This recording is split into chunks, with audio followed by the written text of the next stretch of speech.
کہ صبح جس وقت 9-10 بجے کے قریب اسمبلی کا اجلاس شروع ہوتا تھا، مفتی محمود رحمہ اللہ اور مولانا غلام غوث ہزاروی اور دوسرے حضرات جب دفتر ختم نبوت اسلام آباد سے اٹھ کے اسمبلی کی طرف جاتے تھے، شیخ بن نوری سجدے میں گر جاتے تھے اور شام تک جب تک واپس نہیں آتے تھے کسی سے بات نہیں کرتے تھے، بس رونے دھونے میں لگے رہتے تھے کہ یا اللہ اس مسئلے کو حل کروا دے۔ اور پھر اجلاس ہوا، اور اتفاق کی بات یہ ہے کہ اللہ کی شان کے ساتھ اس اجلاس کے اندر پوری قومی اسمبلی، کوئی ایک بندہ بھی غیر حاضر نہیں تھا، ایک بندہ بھی ایسا نہیں تھا جو اس اجلاس میں موجود ہو۔ 130 ارکان کی اسمبلی، اور سب نے متفقہ طور پر یہ رائے دی اور فیصلہ کیا کہ قادیانی غیر مسلم ہیں، ان کا اسلام کے ساتھ کوئی تعلق نہیں۔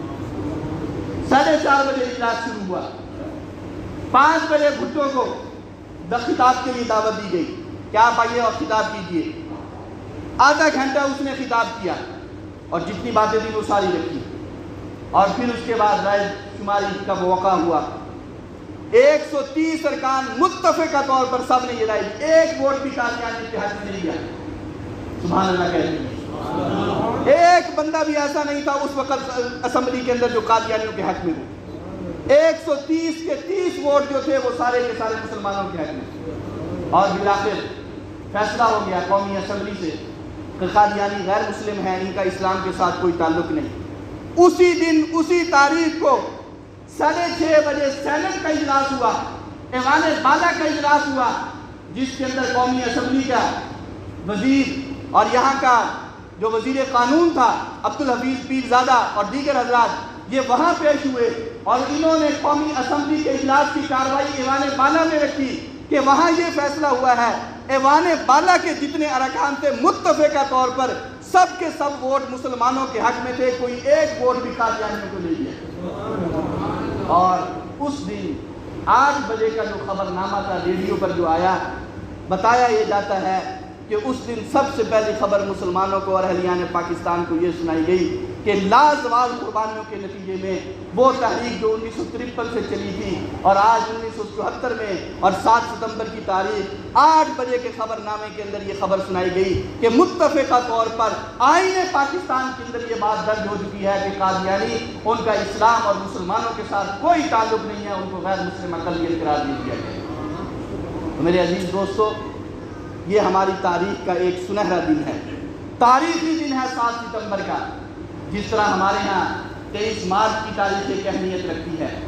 ہمارے ہاں 14 اگست کی تاریخ ایک اہمیت رکھتی ہے، 6 ستمبر کی تاریخ ہمارے ہاں ایک اہمیت رکھتی ہے، جس طرح قائد اعظم کا یوم ولادت اور یوم وفات ہمارے ہاں ایک اہمیت رکھتا ہے، علامہ اقبال کا یوم پیدائش یوم وفات وہ ہمارے لیے ایک اہمیت رکھتا ہے، اور بہت سارے قومی دن ہیں اور مذہبی تہوار ہیں جو ہمارے لیے ایک بہت بڑی اہمیت کے حامل ہے۔ 7 ستمبر کی تاریخ پوری امت مسلمہ بالعموم اور اہلیان پاکستان کے لیے بالخصوص یہ ایک تاریخی دن ہے کہ اللہ تبارک و تعالیٰ نے پوری دنیا کے سامنے یہ چیز واضح کر دی تھی کہ پاکستان کے مسلمانوں کی قربانیوں کے نتیجے میں قادیانیت جو انگریز کا ایک خود کاشتہ پودا تھا اور جس کی جڑیں اس وقت پوری دنیا کے اندر پھیل چکی تھی، اس کے خلاف اگر کسی نے مضبوط طور پر کارروائی کی ہے اور آئین اور قانون کا حصہ بنایا ہے تو وہ سب سے پہلے پاکستان کا نمبر آتا ہے۔ اس کے بعد اور بہت ساری عدالتیں اور بہت سارے ممالک جن کے اندر باقاعدہ قانون کے اندر درج ہوا، لیکن اس کا سب سے پہلا جو پتھر ہے، سب سے بنیادی پتھر جو ہے اور بنیادی قدم اگر کسی نے اٹھایا ہے تو وہ پاکستان نے اٹھایا۔ اس لیے یہ 7 ستمبر کی تاریخ آ رہی ہے اور بڑی قریب ہے، یہ ہمارا ایک قومی دن ہے، یہ ایک تاریخی دن ہے اور مسلمانوں کی عظیم ایک فتح کا دن ہے۔ عقیدہ ختم نبوت کی اہمیت، عظمت، فضیلت وہ ساری اپنی جگہ پر مسلمات میں سے ہے۔ ایک مسلمان ہونے کی حیثیت سے ہمارا اس پر ایمان مضبوط ہونا چاہیے اور اس کے لیے ہمیں ہر وقت ہر قربانی کے لیے تیار بھی رہنا چاہیے۔ جس طرح ہمارے بڑوں نے، ہمارے بزرگوں نے اتنی بڑی قربانی دے کے اس عقیدے کے تحفظ کیا تھا اور اس کو قانونی حیثیت دلوائی تھی، آج بعد میں آنے والے امت مسلمہ کے لوگ اور ہم مسلمان پاکستانیوں کی یہ ذمہ داری ہے۔ اس وقت سے لے کر آج تک مسلسل اس قانون کو چھیڑا جا رہا ہے، یہود و نصارہ کی نگاہوں کے اندر یہ قانون کھٹک رہا ہے۔ اس دن سے لے کر اب تک وہ چین سے نہیں بیٹھے ہیں، کبھی نہ کبھی وہ اس کو چھیڑتے ہیں، کوشش کرتے ہیں کہ اس کو قانون سے ختم کروا دیا جائے، ترمیم لائی جائے، اور بہت دفعہ کوششیں ہوئی، ہر دور میں ہوئی اور بہت دباؤ ڈالا گیا، لیکن جو قانون بن چکا ہے اب یہ ہماری اور آنے والی نسلوں کی ذمہ داری ہے کہ ہم ختم ہو سکتے ہیں لیکن یہ قانون ختم نہیں ہو سکتا۔ اس کے ساتھ ہم نے اپنی وفاداری کا ثبوت دینا ہے۔ یہ دن ہمیں اس بات کی یاد دلاتا ہے۔ اور آخری بات یہ ہے کہ جہاں قادیانیت کی بات ہے، یہود و نصارہ کی دشمنیاں مسلمانوں کے ساتھ اپنی جگہ پر، وہ ہمارے خیر خواہ نہیں ہو سکتے، لیکن علامہ اقبال مرحوم نے کہا تھا کہ یہ قادیانی ایسے ہیں جو اسلام کے بھی غدار ہیں اور پاکستان کے بھی غدار ہیں۔ اسلام کو بھی نقصان پہنچے گا تو قادیانیوں سے پہنچے گا، اور پاکستان کو بھی اگر نقصان پہنچے گا تو وہ قادیانیوں سے پہنچے گا۔ اور ان کی اگر آپ مذہبی کتابیں اٹھا کے دیکھیں قادیانیوں کی، ان کے بڑوں کی وصیتیں لکھی ہوئی ہیں کہ ایک دن ایسا آئے گا کہ پاکستان دنیا کے نقشے سے ختم ہو جائے گا، اکھنڈ بھارت بن جائے گا۔ یہ قادیانیوں کا نظریہ ہے، اور باقاعدہ جو ہے ان کی کتابوں کے اندر یہ لکھا ہوا ہے۔ ان کے بڑے مرتے تھے، اپنے چھوٹوں کو وصیتیں کر کے جاتے تھے کہ جس دن پاکستان ختم ہو جائے، بھارت بن جائے اور بھارت کا پرچم لہرا دیا جائے، ہمیں یہاں قبروں سے نکال دیا جائے، ہمیں قادیان میں جا کے دفن کیا جائے، اور ہمیں قادیان کی مٹی جو ہے وہاں ہمیں بھیجا جائے۔ تو یہ پاکستان کے ساتھ مخلص نہیں ہے، ہمدرد نہیں ہے، خیر خواہ نہیں ہے، پاکستان کی مٹی سے ان کو محبت نہیں ہے، یہاں کے قانون سے محبت نہیں ہے، یہ کبھی بھی پاکستان کے خیر خواہ نہیں ہو سکتے ہیں۔ اس لیے ان کے ساتھ کسی قسم کا کوئی تعلق نہیں ہونا چاہیے۔ اور بالخصوص ان کی جو مصنوعات ہیں، یہ ہمارا ایمانی تقاضا ہے، غیرت کا تقاضا ہے کہ اور کچھ نہیں کر سکتے تو کم از کم ان کی مصنوعات کا بائیکاٹ بھی ضرور ہونا چاہیے۔ جتنی بائیکاٹ ہیں، یہ چیزیں ہیں، بالخصوص شیزان مشہور کمپنی ہے، اور آپ دیکھ لیں اس کے کتنے پروڈکٹ ہیں، جوس ہیں، بوتلیں ہیں، اور جیم ہیں، اور پتہ نہیں کتنی چیزیں ہیں جو انہوں نے بنائی ہوئی ہیں۔ اس طرح اور بھی بہت کچھ ہے، وہ باقاعدہ جو ہے وہ پمفلٹ ملتے ہیں، چارٹ ملتے ہیں، ہر ایک کے پاس محفوظ ہونا چاہیے۔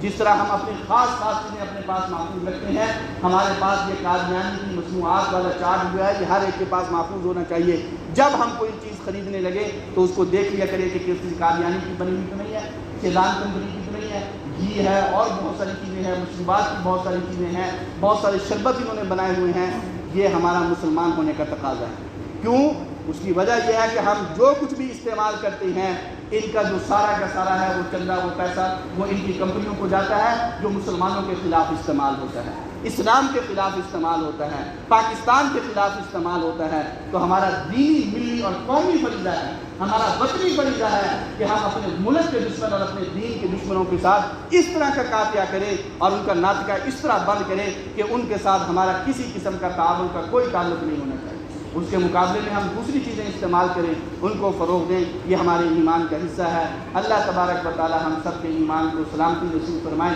اور ہمیشہ مرتے دم تک ہمیں عقیدہ ختم نبوت سے وابستگی نصیب فرمائے۔ اسی عقیدے پر اللہ زندگی نصیب کر دے، اسی پر موت نصیب کر دے۔ حضرت مولانا احمد علی لاہوری رحمۃ اللہ تعالی علیہ، جن کو دنیا فرشتہ لاہور کہا کرتی تھی، ان کے بارے میں آتا ہے کہ ایک مرتبہ ان کے پاس مولانا تاج محمود رحمہ اللہ بیٹھے تھے، مناظر ختم نبوت حضرت مولانا لال حسین اختر رحمہ اللہ بیٹھے تھے، اور وہاں پر ختم نبوت کی بات شروع ہو گئی۔ حضرت لاہوری رحمہ اللہ کہنے لگے کہ میں ان لوگوں سے محبت کرتا ہوں جو ختم نبوت کا کام کرتے ہیں، تو اور کہنے لگے کہ میں کیا محبت کرتا ہوں، خود حضور صلی اللہ علیہ وسلم ان سے محبت کرتے ہیں۔ سرگودے کے لوگ مولانا کے پاس گئے، حضرت لاہوری کے پاس، کہ آپ ہمیں وقت دیں، ہم بڑا جلسہ کروا رہے ہیں، اس میں آپ نے آنا ہے، آپ نے وعدہ کر دیا کہ میں ضرور آؤں گا، لیکن اس مقررہ تاریخ آنے سے پہلے بیمار ہو گئے، اتنے بیمار ہو گئے کہ سفر کے قابل نہیں رہے۔ جب وہ مقررہ تاریخ آئی، ساتھیوں نے بتایا کہ حضرت آپ نے وہاں وقت دیا ہوا ہے، لیکن آپ کی طبیعت اجازت نہیں دیتی کہ آپ سفر کریں اور وہاں پر جائیں۔ کہا جیسے کیسے بھی ہے مجھے لے کے چلو، میں وہاں پہ جانا چاہتا ہوں اور میں ضرور جاؤں گا۔ کہتے ہیں کہ لیٹ کے سفر کیا، ٹرین میں گئے، اور وہاں جب پہنچے تو آگے چل نہیں سکتے تھے، چار پائی پہ ڈال کے ان کو جلسہ گاہ تک لے کے گئے، اور وہاں جب پہنچے تو ان کو کہا میں تقریر کرنے کے لیے نہیں آیا ہوں، میں تو صرف اس لیے آیا ہوں کہ میرے دل میں ختم نبوت کی محبت ہے، اور میں اس کا ثبوت دینے کے لیے آیا ہوں کہ اگر میں مر جاتا تو پتہ نہیں میرا کیا حشر ہوتا۔ اب مجھے اطمینان ہے کہ میں حضور کے ختم نبوت کے مجاہدین میں میرا نام دیا ہے۔ یہ اہمیت ہے اسلام کی۔ حضرت مولانا غلام غوث غازی رحمۃ اللہ علیہ، ان کا گزرے والے میں ایکسیڈنٹ ہو گیا، وہاں سے وہ سفر کر کے جا رہے تھے ادھر چشتیاں کے علاقے میں بیان کرنے کے لیے، وہاں ایکسیڈنٹ ہو گیا، زخمی ہو گئے، ڈرائیور زخمی ہو گیا، گاڑی تباہ ہو گئی، اور ڈرائیور کو پٹیوں کے لیے ہسپتال بھیج دیا گیا۔ لیکن ساتھیوں کو کہنے لگے میرے زخموں کو صاف کرو اور مجھے آگے کا سفر کرواؤ، میں نے وہاں وقت دیا ہوا ہے، اور کوئی مسئلہ ہوتا ذاتی بات ہوتی تو میں پروگرام منسوخ کر سکتا تھا، حضور کی ختم نبوت کی بات ہے اس لیے اس کو منسوخ نہیں کیا جا سکتا۔ ایک مرتبہ ایکسیڈنٹ ہوا، لاہور کے نیو ہسپتال کے اندر داخل ہو گئے، شام کا وقت نارووار کے لیے دیا ہوا تھا، وہاں پہنچنا تھا شام کو، ڈاکٹر نے پٹیاں کی، ٹانکے لگائے، اور شام کو جب ڈاکٹر اپنے گھر چلا گیا اس نے کہا چھٹی نہیں ہے، آپ نہیں جا سکتے۔ ساتھیوں کو کہا انتظام کرو، میں نے نارووار جانا ہے، بیان کرنا ہے۔ انہوں نے کہا حضرت آپ کی صحت اجازت نہیں دیتی، آپ کیسے جائیں گے؟ کہا حضور کی ختم نبوت کا مسئلہ ہے، مر کے بھی وہاں پہنچنا پڑے تو مجھے اس کے لیے گوارا ہے، میں وہاں پہ جاؤں گا۔ پھر آپ گئے اور وہاں پہ جا کے ختم نبوت کے عنوان پہ بات کی، اور جب واپس آئے سارے ٹانکے پھٹے ہوئے تھے، سارے زخم جو ہے وہ خراب ہو چکے تھے، پٹیوں میں سے خون رس رہا تھا۔ صبح جب ڈاکٹر آیا اس نے کہا حضرت آپ کو خیال نہیں ہے، اپنا آپ کا بھی آپ کو احساس نہیں ہے، یہ آپ نے اپنے ساتھ کیا کیا ہے، اب ہم اس ان زخموں کا کیا کریں؟ ہم کچھ نہیں کر سکتے، آپ کا خون بہت بہہ گیا ہے۔ انہوں نے کہا یہ خون بہا ہے تو یہ دنیا کے کام کے لیے نہیں بہا ہے، یہ حضور کی ختم نبوت کے لیے بہا ہے، اس لیے مجھے اس کی کوئی پرواہ نہیں ہے۔ حضرت علامہ انور شاہ کشمیری رحمۃ اللہ علیہ، ان کے بارے میں علامہ شمس الحق افغانی رحمہ اللہ فرماتے ہیں کہ میں نے حضرت کشمیری سے سنا کہ جب یہ قادیانیت کا فتنہ پھیلا تو 3 مہینے تک میں رات کو سو نہیں سکا، میں سوتا تھا مجھے نیند نہیں آتی تھی، کروٹیں لے لے کے اٹھ کے بیٹھ جاتا تھا کہ پتہ نہیں مسلمانوں کے ایمان کا کیا بنے گا۔ حضرت پیر گولڑا شریف والے پیر مہر علی شاہ گولڑوی رحمۃ اللہ علیہ یہاں ہندوستان سے ہجرت کر کے چلے گئے اور مکہ مکرمہ گئے، حج کیا اور وہاں سے حضور کے روزے پہ آئے، نیت یہ تھی کہ ساری زندگی وہیں پہ رہوں گا اور مدینے میں مروں گا اور جنت البقیع میں دفن ہو جاؤں گا اور وہیں کی موت مجھے نصیب ہو گئی۔ اسی نیت کے ساتھ گئے تھے، کہتے حضور کے روزے پہ گئے، بڑی خوشی خوشی جا کے سلام پیش کیا اور درخواست کی کہ محبوب نانا جان آپ کے پڑوس میں رہنے کے لیے آیا ہوں اور ساری زندگی مدینے میں رہنا چاہتا ہوں۔ یہ سلام پیش کر کے اپنی رہائش گاہ پر آئے، رات کو سوئے، خواب میں حضور علیہ السلام کی زیارت ہو گئی۔ آپ علیہ السلام نے کہا میرے علی تم یہاں مدینے کی زندگی کے مزے لینا چاہتے ہو، وہاں بر صغیر میں مرزا غلام محمد قادیانی تعویل کی کینچیوں کے ساتھ میرے حدیثوں کے ٹکڑے کر رہا ہے، میرے دین کی شکل بگاڑ رہا ہے، اور تم مدینے کی زندگی میں رہنا چاہتے ہو، جاؤ وہاں جا کے میرے دین کا دفاع کرو۔ حضرت پیر مہر علی شاہ گولڑوی رحمۃ اللہ علیہ انہوں نے وہ ہجرت منسوخ کی، ارادہ ختم کیا اور بر صغیر میں واپس آئے اور حضور کی ختم نبوت کا کام کیا۔ میرے عزیز دوستو یہ کوئی عام کام نہیں ہے، اس کے پیچھے امت کی بہت بڑی قربانی ہے۔ حضرت کشمیری رحمۃ اللہ علیہ بالکل بیمار تھے، چارپائی پہ تھے۔ انور شاہ کشمیری رحمۃ اللہ مرنے سے 3 دن پہلے کی بات ہے، اپنے دوستوں کو ساتھیوں کو کہا میری چارپائی میرے گھر سے اٹھاؤ، دیوبند کے صحن میں جا کے میری چارپائی رکھ دو۔ وہاں پہ رکھ دی گئی تو سارے طالب علموں کو اکٹھا کر دیا اور کہا کہ یہ میرا پیغام میرے سارے شاگردوں تک پہنچا دو، میرے سارے مریدین تک پہنچا دو، میرے سارے متعلقین اور محبت کرنے والوں تک پہنچا دو کہ جس کا جہاں جہاں بس چلے وہ فتنہ قادیانیت کے خلاف کام کرے، کیونکہ اس سے حضور کی روح خوش ہوتی ہے، اور فرمایا اس سے جنت ملتی ہے، اس کام کا اور کوئی بدلہ نہیں ہے، اس کا بدلہ اگر ہے تو وہ صرف اور صرف جنت ہے۔ اور فرمایا اگر کسی کو شک ہو تو میں انور شاہ کشمیری اس کا ضامن بنتا ہوں کہ جو ختم نبوت کا کام کرے گا میں جنت اس کو لے کے عطا کروں گا۔ اللہ پاک ہمیں اس کام پر جینا مرنا نصیب فرما دے۔ وآخر دعوانا ان الحمد للہ رب العالمین۔